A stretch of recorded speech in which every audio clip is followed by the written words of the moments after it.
My wife was planning a surprise for my birthday. I just didn't expect subpoenas. I should have known something was wrong when Vanessa actually smiled at me over breakfast. Real smiles from my wife had become rarer than honest politicians, but there she was, practically glowing as she buttered her gluten-free toast with the precision of a surgeon. "Happy birthday, darling," she purred, sliding an envelope across our marble kitchen island. "Your first present." The envelope felt heavier than birthday cards usually do. Much heavier. I tore it open while Vanessa watched me like a cat watches a wounded mouse, her perfectly manicured fingers drumming against her coffee mug. Divorce papers.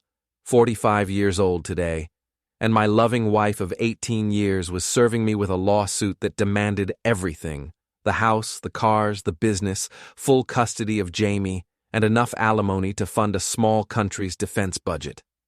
Before we dive deeper into this story, I have one small request. Please subscribe, drop a like, comment, and hit that hype button to boost this channel so more people can discover these incredible Reddit stories. "Surprise," Vanessa said, her smile turning razor sharp. "I thought it was time for a fresh start." I looked up from the papers to study my wife's face. She'd had work done again, subtle this time, just enough to erase the laugh lines we'd earned together during happier years. Her blonde hair was styled in that expensive way that looked effortless, but probably cost more than most people's rent. She was beautiful, I had to admit. Cold as a mortician's handshake, but beautiful. "This is quite the gift, Vanessa," I said, keeping my voice level. "Very thoughtful, though I have to ask, when exactly did you find time to plan this between your charity committee meetings and your evening yoga classes?" Her smile flickered for just a moment. "I don't know what you're implying, Alex." "I'm not implying anything.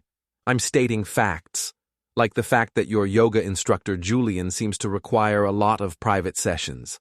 Very private, very long sessions." Vanessa's coffee mug hit the marble with a sharp crack. "You're being paranoid and ridiculous."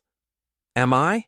Because I've been doing some math, and your Tuesday and Thursday yoga sessions have been running about 3 hours longer than actual yoga classes, unless you're practicing some very advanced positions." "You're disgusting," she snapped, but her face had gone pale under her foundation.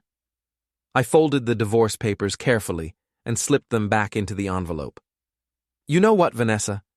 You're absolutely right about needing a fresh start. In fact, I think this whole town could use one." Something in my tone must have warned her, because she took a step back. "What do you mean?" I reached into my jacket pocket and pulled out my own envelope, thick, manila, sealed with the kind of care usually reserved for evidence. "I mean, timing is everything in architecture, just like in marriage. You build on a solid foundation, or everything comes crashing down." "What is that?" "Insurance," I said, standing up and straightening my tie. "See, while you were busy with your evening yoga, I was busy being a good husband. The kind who notices things, the kind who documents things, the kind who keeps very detailed records." Vanessa's hand moved to her throat, a nervous gesture I remembered from our early dating days, back when she actually felt emotions like guilt and shame. "You're bluffing." "Am I? Tell me, does Julian know about the others? Because there have been others, haven't there? That tennis pro from the country club last summer, the personal trainer before Julian, that artist you met at the gallery opening. What was his name? Marcus? He had such talented hands, according to your text messages." Her face went white. "You went through my phone?" "I went through everything, Vanessa.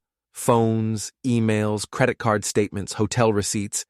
You'd be amazed what a man can discover when his wife starts treating him like furniture. 18 years of marriage, and you thought I'd just roll over and play dead while you and your wine-swilling coven of friends carved up my life like a Thanksgiving turkey." I walked toward the front door, pausing to admire the house we'd built together. Floor-to-ceiling windows, custom millwork, every detail perfect. I'd designed it myself, back when I thought we were building something permanent. "Where are you going?" Vanessa's voice had lost its confident edge. To work. I have a business to run. At least until your lawyers try to steal that too. I opened the door, then turned back. Oh, and Vanessa? You might want to call your mother. She's going to be very interested in what I'm planning to share with the Beacon Hill Ladies Auxiliary this afternoon. Alex, wait! But I was already walking to my car, whistling "Happy Birthday" under my breath. Behind me, I heard Vanessa's phone start ringing as she frantically called someone. Probably Julian, possibly her lawyer, definitely not her mother. Not yet. The morning air felt crisp against my face as I drove through our neighborhood, past the manicured lawns and perfectly appointed homes where my soon-to-be ex-wife's friends lived their carefully curated lives. These women had watched my marriage crumble with the enthusiasm of spectators at a gladiator fight, whispering behind their wine glasses about poor Alex and his wandering wife. They had no idea what was coming. My architectural firm occupied the top floor of a converted warehouse downtown, with views of the harbor that usually helped clear my head. Today, though, I wasn't interested in the scenery. I had work to do. I'd been preparing for this day for months, ever since I'd first noticed the changes in Vanessa's behavior. The late nights, the secretive phone calls, the way she'd started treating me like an inconvenience in my own home. I'm an architect. I notice when foundations start to crack. The manila envelope sat on my desk like a loaded weapon. Inside were photographs, printouts of text messages, credit card statements showing hotel charges and expensive dinners at restaurants we'd never been to together. 18 months of careful documentation, all leading to this moment. My phone buzzed. A text from my son, Jamie, away at boarding school. Happy birthday, Dad. Mom said you guys had big news to share? Poor kid. 17 years old, and about to learn that his mother was a cheating, manipulative social climber who'd rather destroy our family than admit her mistakes. I'd have to tell him eventually, but not today. Today was about setting the stage for everything that would follow. Another buzz. This time, it was a number I didn't recognize. Mr. Graves, this is David Baird from Baird & Associates. Mrs. Graves has retained our services for her divorce proceedings. I'd like to schedule a meeting to discuss settlement terms. I laughed out loud. Vanessa was moving fast, probably hoping to catch me off guard and confused. She'd always underestimated me, treating me like the boring, predictable husband who'd never fight back. That was her first mistake. David Baird looked exactly like I'd expected. Young, expensive suit, the kind of confident smirk that comes from winning too many cases against unprepared opponents. He'd requested this meeting at his downtown office, probably to intimidate me with marble floors and leather-bound law books. Mr. Graves, he said, not bothering to stand when his secretary showed me in. Thank you for coming. I think we can resolve this matter quickly and amicably. I'm sure you do. I settled into the chair across from his massive desk, taking my time to look around his office. Awards on the walls, photos with local politicians, the whole power player setup. Nice place, very impressive, must cost a fortune to maintain. Mrs. Graves has made her position clear, Baird continued, sliding a document across the desk. These are our terms for settlement. As you can see, she's being quite reasonable. I glanced at the paper without picking it up. Reasonable. That's an interesting word choice. Let me see. She wants the house, the business, full custody, and 70% of our assets. In exchange for what, exactly? A quiet, dignified divorce. No messy publicity, no drawn-out court battles. You keep your reputation intact. She gets a fresh start. Everyone wins. Everyone except me, you mean? Baird's smile widened. Mr. Graves, I understand this is emotional, but let's be practical. Your wife has grounds for divorce based on your behavior issues, mental cruelty, emotional neglect, possible financial impropriety. These things have a way of becoming public knowledge during litigation. Behavior issues. I repeated slowly. That's fascinating. Tell me, did Vanessa mention her own behavior during your consultation? Her hobbies, for instance? Something flickered in Baird's eyes. I'm not sure what you're implying. I'm not implying anything. I'm being direct, which seems to be a lost art in your profession. I reached into my briefcase and pulled out my own manila envelope. See, David? Can I call you David? I've been doing some research too, and I've discovered some very interesting things about my wife's extracurricular activities. I opened the envelope and spread several photographs across his desk. High-resolution images of Vanessa entering and leaving Julian's apartment building. Vanessa and Julian at restaurants across town. Vanessa and Julian in what appeared to be a very intimate conversation in the parking lot of the Marriott. Baird's confident expression cracked. These prove nothing, circumstantial at best. You're right. Photographs can be misleading. That's why I brought audio files too. I placed a small digital recorder on his desk and pressed play. Vanessa's voice filled the office, crystal clear. Alex is such a fool. He actually thinks I'm at book club tonight. God, Julian, the way he looks at me with those puppy dog eyes like he still thinks we're some happy couple. It's pathetic. Julian's voice responded, When are you going to tell him? After the divorce is final, let him find out the hard way that he's been supporting my real relationship for the past year and a half. The look on his face will be priceless. I stopped the recording and looked at Baird, whose face had gone pale. That was recorded 3 weeks ago in Julian's apartment. Amazing what you can hear through thin walls when you know where to listen. This could be inadmissible. Could be. But it doesn't matter, does it? Because we both know this isn't going to court. I gathered up the photographs and slipped them back into the envelope. See, David, your client made a crucial error. She assumed I was the same passive, trusting husband she's been manipulating for years. She never considered that I might fight back.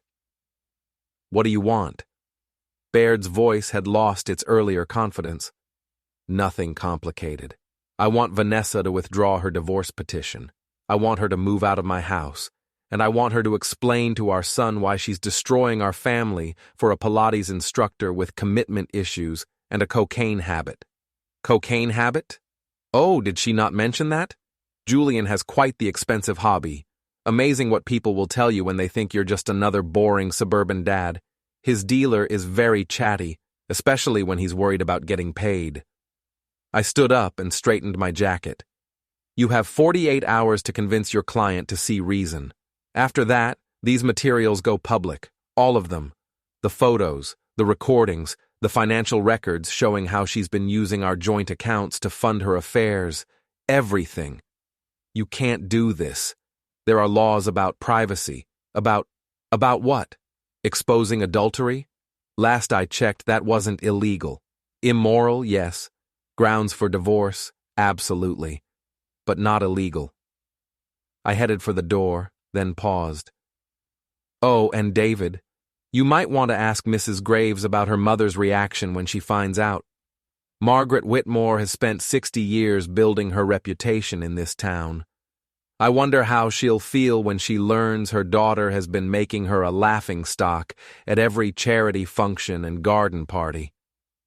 I left Baird sitting in his expensive office, staring at the digital recorder like it might explode. The elevator ride down felt like a victory lap. Vanessa had wanted to play hardball, assuming I'd crumble under pressure. She'd forgotten that architects don't just design buildings. We plan for disasters.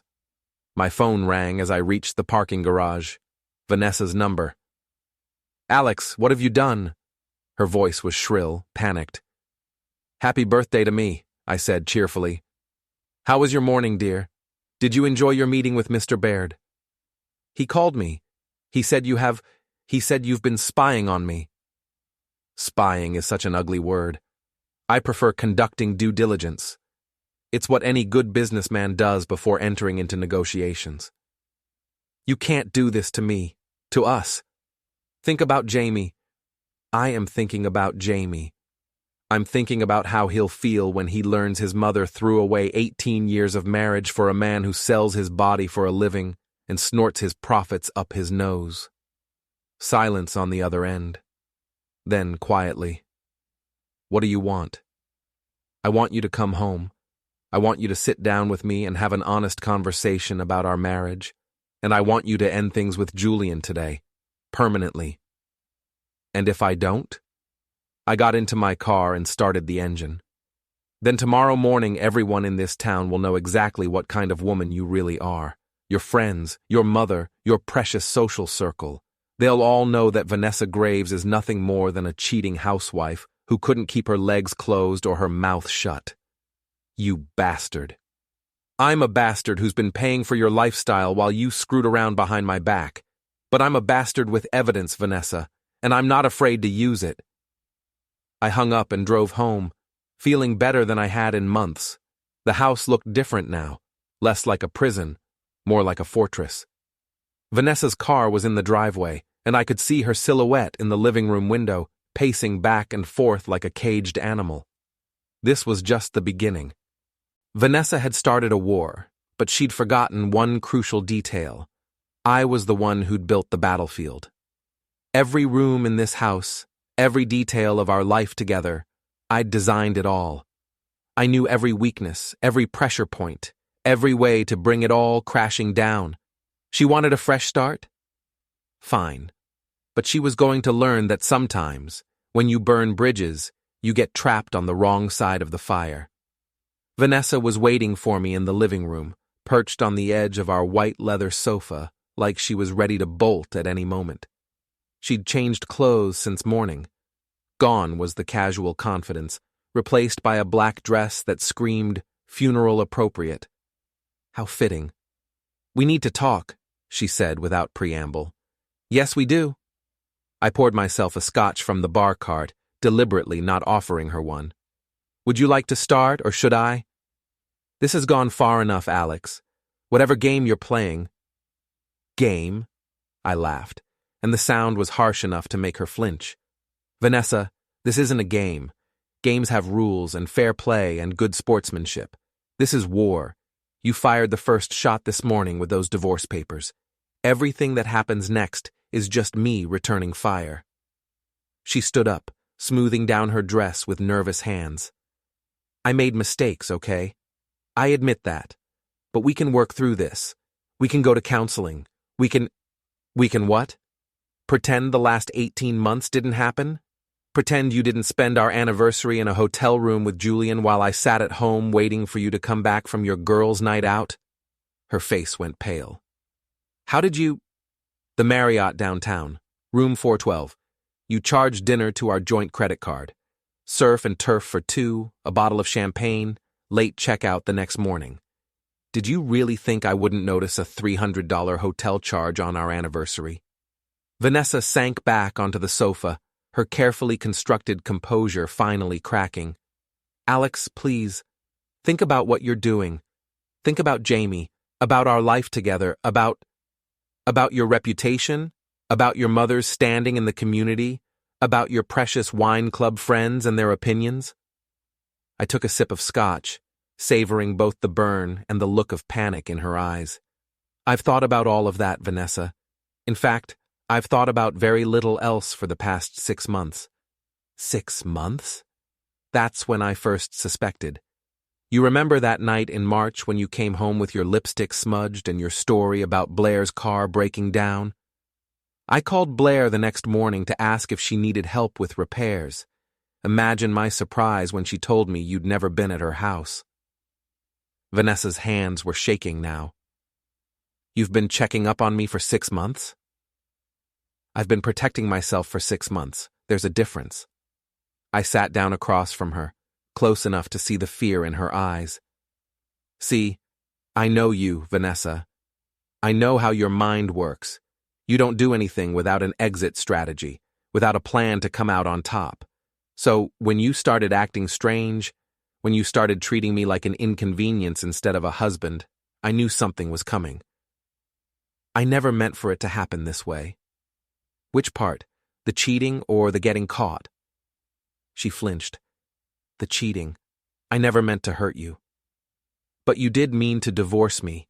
You did mean to take everything I've worked for and leave me with nothing. You did mean to turn our son against me and paint me as the villain in your little fairy tale. I leaned forward. So forgive me if I don't believe your sudden attack of conscience. My phone buzzed with a text message. Jamie again. Dad, Mom's not answering her phone. Is everything okay? I showed Vanessa the screen. He's worried about you. Our son is hundreds of miles away trying to focus on his senior year, and he's worried because he can sense something's wrong. How do you think he's going to feel when he learns the truth? Don't. Her voice was barely a whisper. Don't tell him. Please. He doesn't need to know about Julian. About Julian? What about the others, Vanessa? What about Marcus, the artist? What about Derek, the tennis pro? What about that bartender from the country club? What was his name? Tyler? Travis? Each name hit her like a physical blow. How do you know about... I know about all of them. Every hotel room, every restaurant, every lie you told to cover your tracks. I know about the credit cards you thought I didn't monitor. I know about the burner phone you keep in your gym bag. I know about the apartment you've been looking at downtown, the one you planned to move into after you'd finished destroying my life.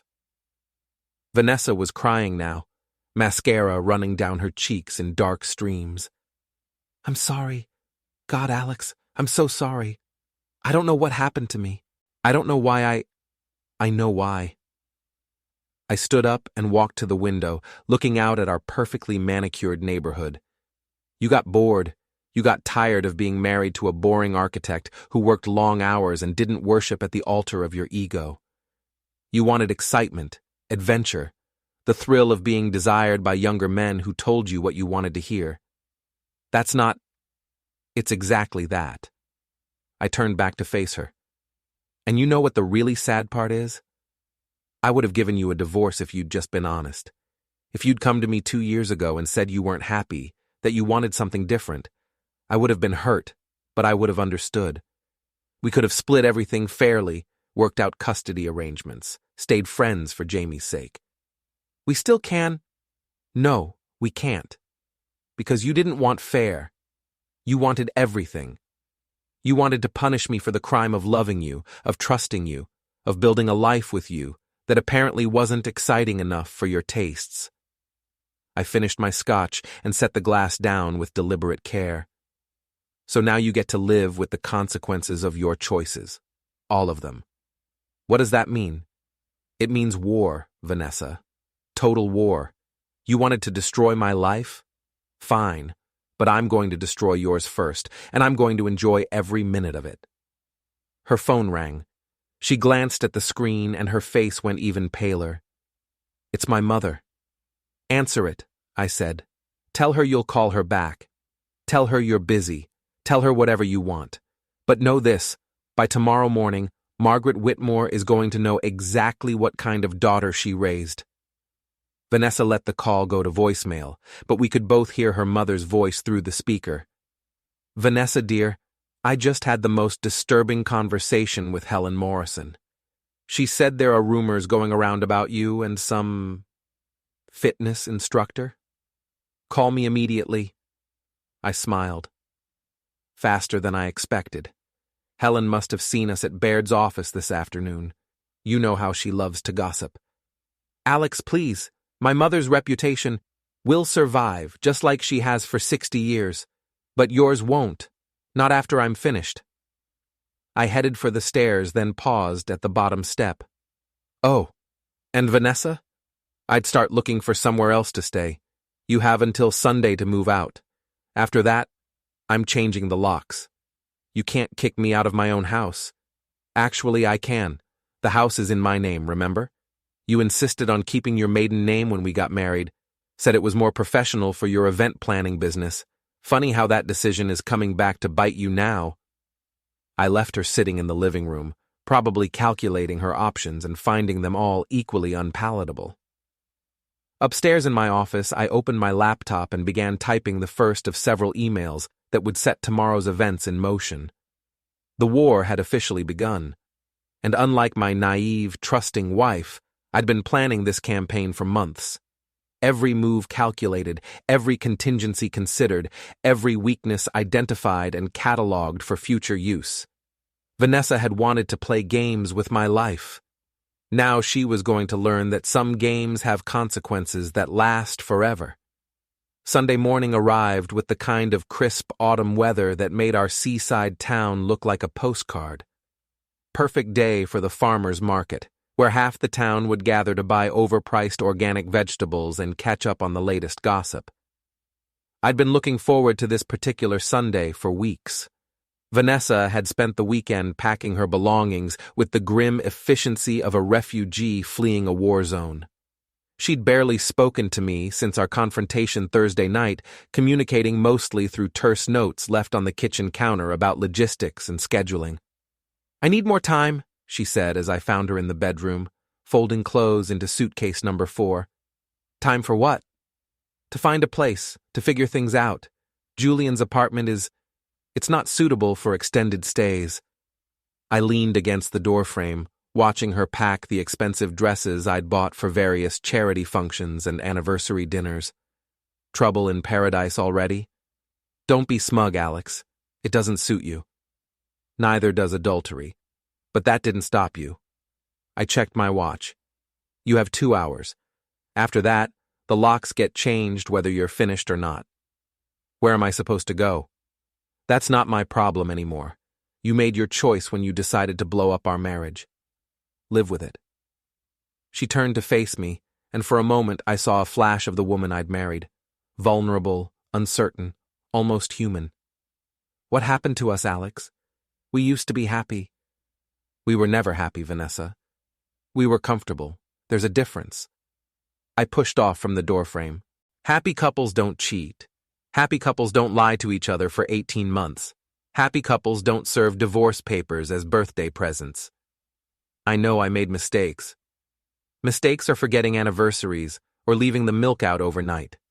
What you did was deliberate, calculated betrayal. Own it. My phone buzzed with a text from my friend Nate. "Farmer's market in 20. You ready for this?" I smiled and typed back, "Born ready." Vanessa saw my expression. "What are you planning?" "Nothing dramatic, just a little community outreach." I headed for the door.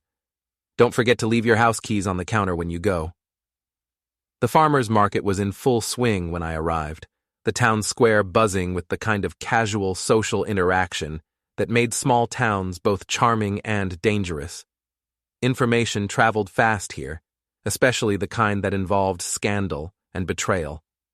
I spotted my first target immediately, Blair Hutchinson, Vanessa's supposed best friend and the unofficial queen bee of the local gossip network.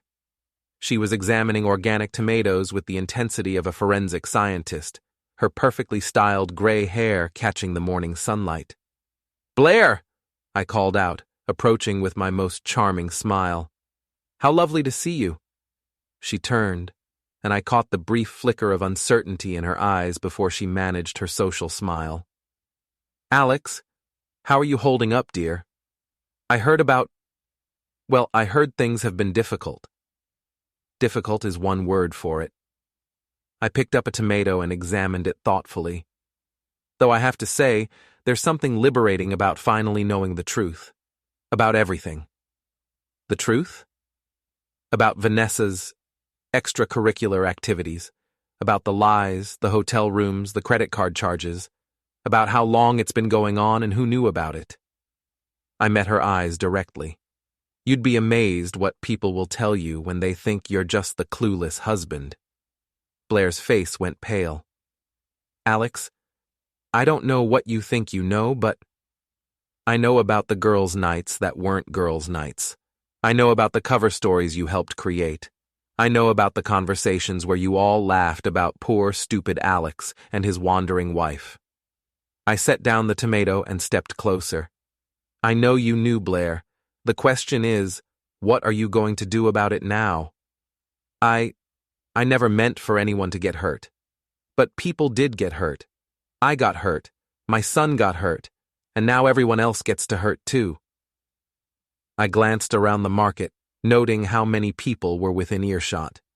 "See, Blair, The thing about secrets is that they're only valuable as long as they stay secret. Once they're out in the open, they become weapons. What do you want?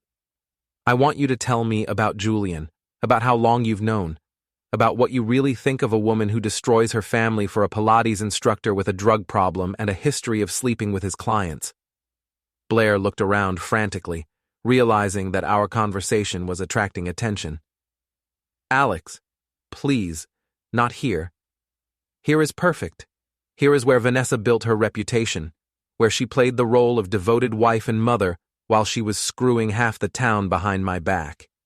Here is where everyone gets to learn the truth. The truth about what?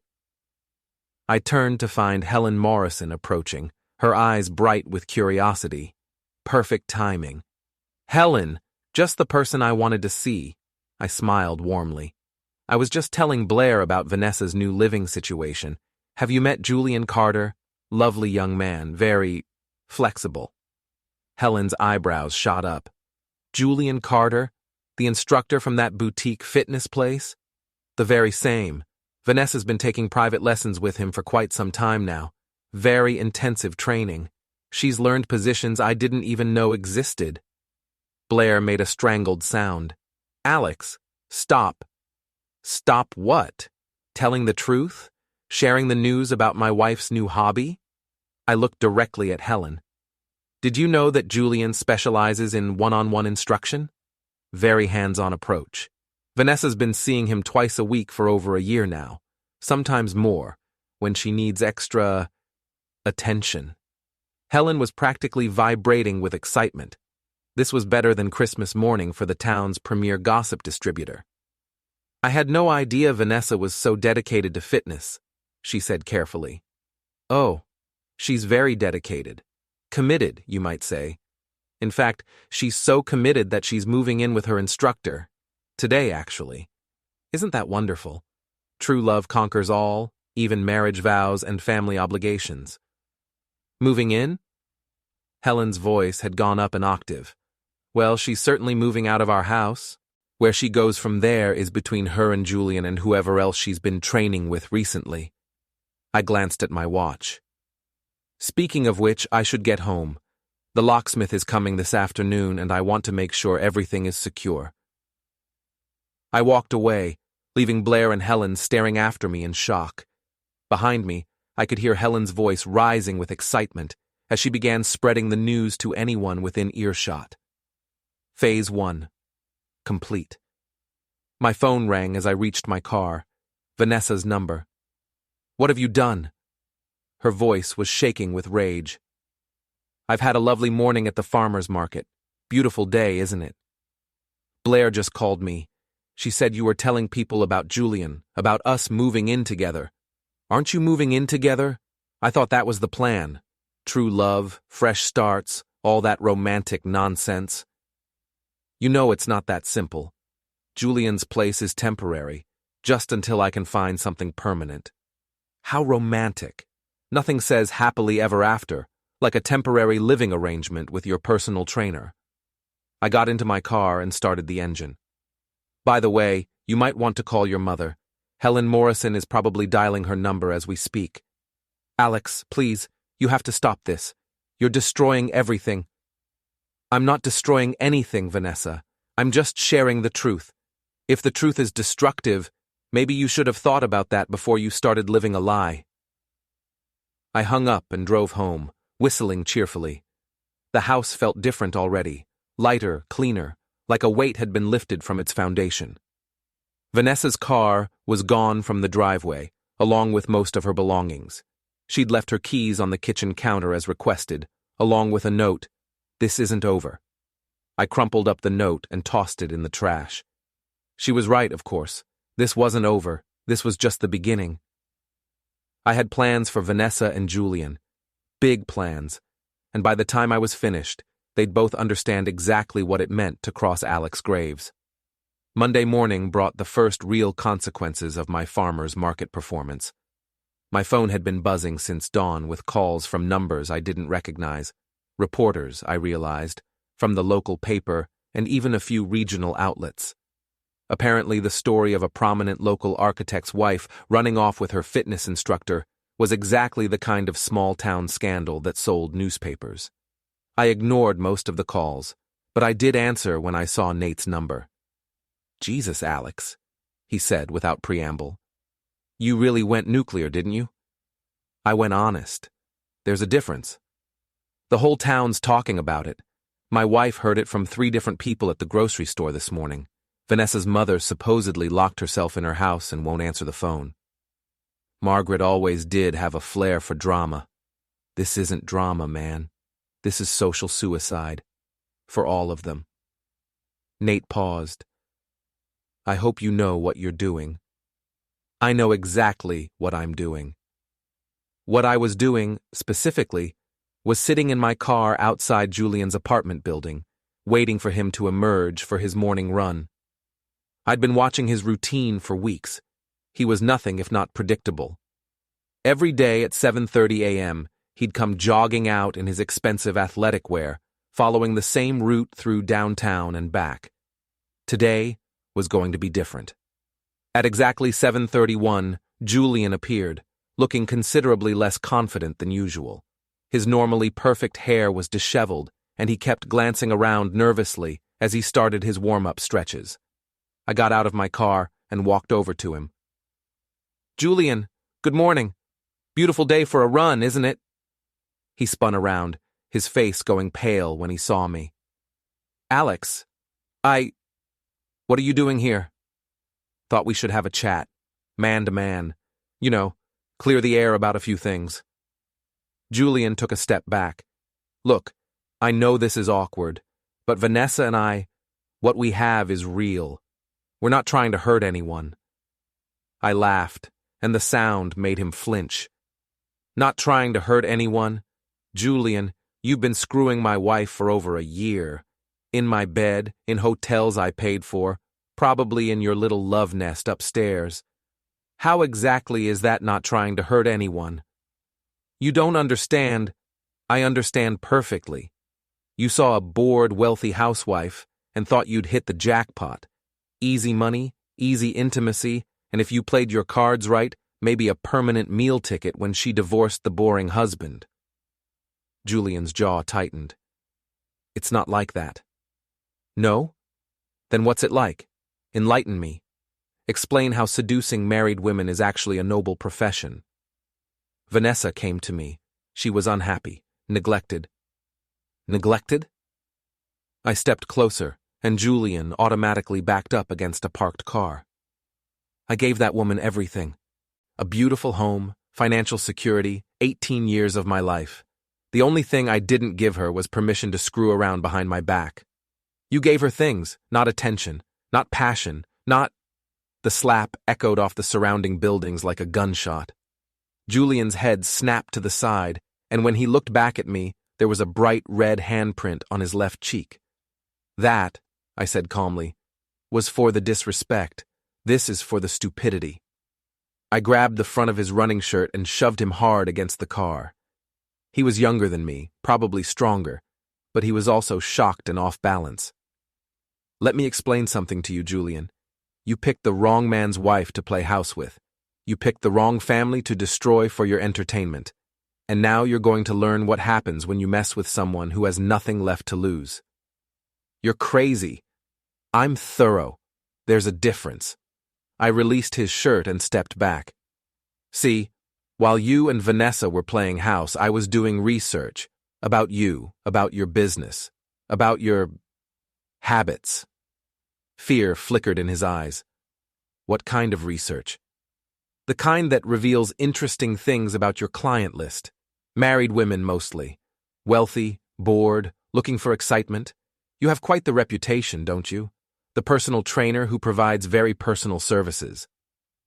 "That's not—" "It's exactly true. Mrs. Henderson from Beacon Hill. Mrs. Rodriguez from the country club. That real estate agent. What's her name? Jennifer?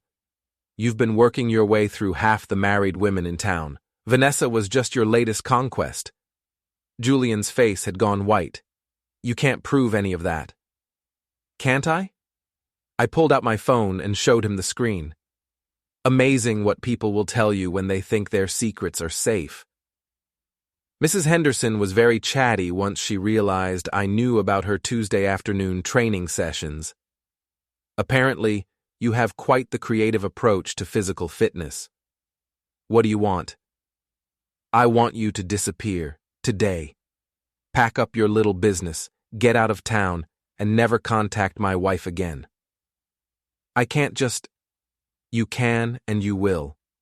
Because if you don't, every one of your clients is going to receive a very detailed dossier about your business practices. Their husbands too. How long do you think your pretty face will stay pretty when Mr. Henderson finds out what you've been doing with his wife? Julian was shaking now. This is blackmail. This is consequences. You made a choice to destroy my marriage. Now you get to live with the results. I leaned closer. And Julian, if I ever see you near my son, if you ever try to contact him or involve him in this mess, I will end you. Not legally, not financially, physically. Do we understand each other? He nodded frantically. Good. I straightened my jacket and smiled. Enjoy your run. I hear the weather's supposed to turn ugly later this week. Might be a good time to start fresh somewhere warmer. I walked back to my car, leaving Julian standing on the sidewalk looking like he'd been hit by a truck. Phase 2. Complete. My phone rang as I drove home. Vanessa again. What did you do to Julian? Her voice was hysterical. I had a conversation with him. Very enlightening. He called me crying, Alex. Crying. He said you threatened him, that you know about his other clients. I know about everything, Vanessa. I told you that. The question is, what are you going to do about it? You can't keep doing this. You can't destroy everyone who... Everyone who what? Everyone who helped you betray our marriage? Everyone who knew what you were doing and said nothing? Everyone who laughed behind my back while you made me look like a fool? I pulled into my driveway. Actually, I can do exactly that, and I will. Alex, please. Julian's talking about leaving town. He's scared. Good. He should be scared. You should be scared too. Are you threatening me? I'm promising you. This is what happens when you declare war on someone who loves you. This is what you get when you mistake kindness for weakness. I got out of the car and looked up at the house we'd built together. You wanted to destroy my life, Vanessa. Now you get to watch me destroy yours. I hung up and went inside, feeling better than I had in months. The house was quiet, peaceful, mine again. No more walking on eggshells, no more pretending everything was fine, no more living with a woman who saw me as nothing more than a paycheck and a convenience. Tomorrow, I'd start phase 3. But tonight, I was going to enjoy the silence and plan my next move. The war was far from over, but I was winning. And I intended to keep winning until there was nothing left of the life Vanessa had tried to steal from me. The storm hit on Thursday night, just as the weather service had predicted. By 9 p.m., the wind was howling off the harbor, and rain was lashing against the windows of my house with the fury of nature unleashed. Perfect weather for what I had planned. I'd been expecting Vanessa and Julian to make their move. Desperate people do desperate things, and they were both running out of options.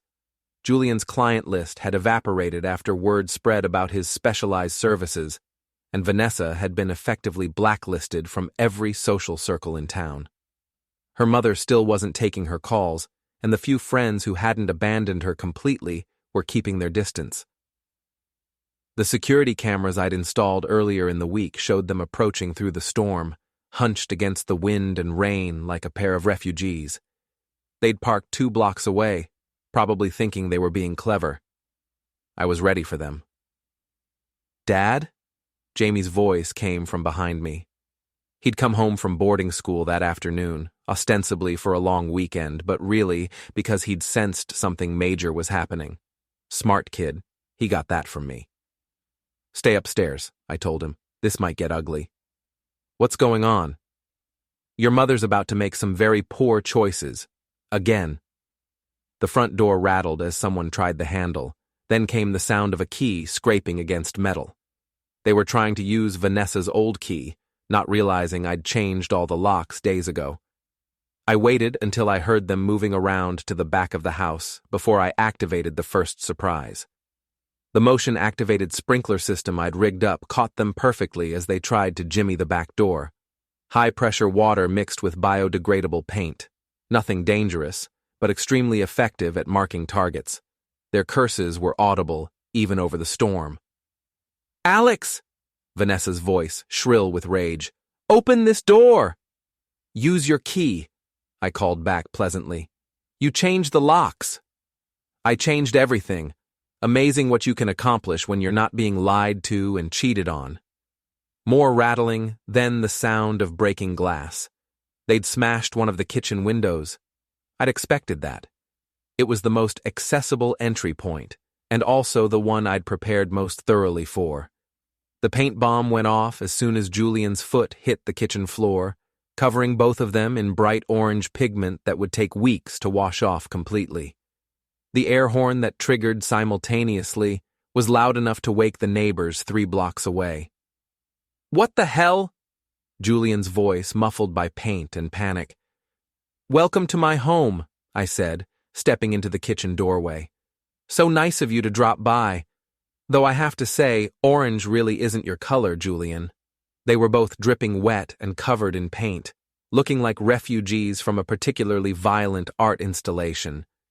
Vanessa's hair was plastered to her head, and Julian's expensive athletic wear was ruined beyond repair. "You're insane!" Vanessa snarled. "I'm creative. There's a difference." I held up my phone, which was recording everything. "Smile for the camera, you two. This is going to make a wonderful addition to my collection." "Turn that off," Julian demanded, starting toward me. "I wouldn't, if I were you." I pressed a button on the remote in my other hand, and suddenly the house's sound system came to life, broadcasting the audio recording I'd made of Vanessa and Julian's most intimate conversations. Their voices filled every room, discussing their affair, mocking me, planning their future together at my expense. "Turn it off!" Vanessa screamed, lunging for the remote. I stepped aside easily, letting her momentum carry her into the wall. "Why? I thought you'd want everyone to hear how much in love you are. Isn't that what this is all about? True love, conquering all?" "You can't do this to us," Julian said, but his voice lacked conviction. He was starting to realize just how thoroughly I'd outmaneuvered them. "I'm not doing anything to you. I'm simply sharing the truth with the world. In fact, I'm live streaming this whole conversation to social media. Wave to your audience." Both of them went pale. The idea that their humiliation was being broadcast to potentially thousands of people was clearly more terrifying than any physical threat I could have made. "How many viewers do we have?" I checked my phone. "Oh, wonderful. We're up to 300 and climbing. Look, there's a comment from your mother, Vanessa. She says, and I quote, 'You've disgraced our family name for the last time.'" Vanessa's face crumpled. "Alex, please, turn it off. I'll do anything." "Anything? That's interesting, because I seem to remember you saying something very similar to Julian in one of these recordings." What was it again? "Oh, yes. I'll do anything to get away from that pathetic husband of mine." The storm outside was reaching its peak, and the lights flickered ominously. But inside the house, the real tempest was just beginning. "You want to know what I want?" I continued, circling them like a predator. "I want you to tell everyone watching exactly what kind of people you are. I want you to confess to 18 months of lies and betrayal. I want you to explain to my son why you chose to destroy his family for a man who can't even spell commitment, let alone understand what it means." "Dad?" Jamie's voice came from the stairs. He'd disobeyed my instructions and come down to watch the show. Vanessa spun around, her face a mask of shame and desperation. "Jamie, honey, this isn't what it looks like. It looks like you broke into Dad's house covered in paint and dripping wet," Jamie said dryly. He'd inherited my talent for sarcasm. "Also, it looks like you've been cheating on him with that guy." He pointed at Julian with obvious distaste. You don't understand. I understand perfectly. You're selfish and stupid, and you threw away our family for some random dude who probably can't even support himself, let alone you. Jamie crossed his arms. Did you really think Dad wouldn't fight back? Your father is trying to ruin my life. Your life was already ruined. Dad's just making sure everyone knows it. I felt a surge of pride. My son understood exactly what was happening here, and he'd chosen his side without hesitation. The viewers are up to 800 now, I announced. This is really taking off. Oh look, there's a comment from Helen Morrison. About time someone exposed those two. And here's one from Blair. Vanessa, you brought this on yourself. Looks like your friends have some opinions about your life choices. Julian, who had been silent for several minutes, finally found his voice. This is harassment. This is illegal. What's illegal is breaking into someone's house. What's illegal is destroying someone's property. What I'm doing is called consequences, and it's long overdue. The lights flickered again, and this time they stayed off. Emergency lighting kicked in, casting everything in an eerie red glow that made the paint-covered intruders look like extras from a horror movie. Perfect ambiance, I said. Very dramatic. The viewers are loving this. Alex, please, Vanessa tried one last time. I know I hurt you. I know I made terrible mistakes. But this has to stop. You're destroying both of us. I'm not destroying anything. I'm revealing what was already there. You destroyed yourself the moment you decided to cheat. You destroyed Julian the moment you dragged him into your web of lies. All I'm doing is making sure everyone can see the wreckage. Thunder crashed overhead, and the emergency lights flickered. In the strobing red illumination, Vanessa and Julian looked like the villains they'd always been, exposed, defeated, utterly without dignity or hope. The show's over, I announced to my phone. Thank you all for watching. I hope you've enjoyed this glimpse into what happens when people mistake kindness for weakness. Remember, actions have consequences, and some consequences last forever. I ended the live stream and pocketed the phone. The house fell silent except for the sound of the storm and the quiet dripping of paint and rainwater. Get out, I said quietly. Both of you. Get out of my house, get out of my town, and get out of my life. If I ever see either of you again, what happened tonight will seem like a pleasant memory. They didn't argue. They couldn't argue. They were beaten, humiliated, and utterly defeated. Vanessa was crying silently, her makeup running in dark streams down her paint-stained face. Julian looked like he wanted to disappear entirely. They stumbled toward the broken window they'd entered through, leaving orange footprints on my clean floors. I watched them go, feeling nothing but satisfaction. As they disappeared into the storm, Jamie came to stand beside me. Think they'll actually leave town? He asked. They don't have a choice. After tonight, they can't show their faces anywhere in this community. Good. He looked up at me with something that might have been admiration. Mom really screwed up, didn't she?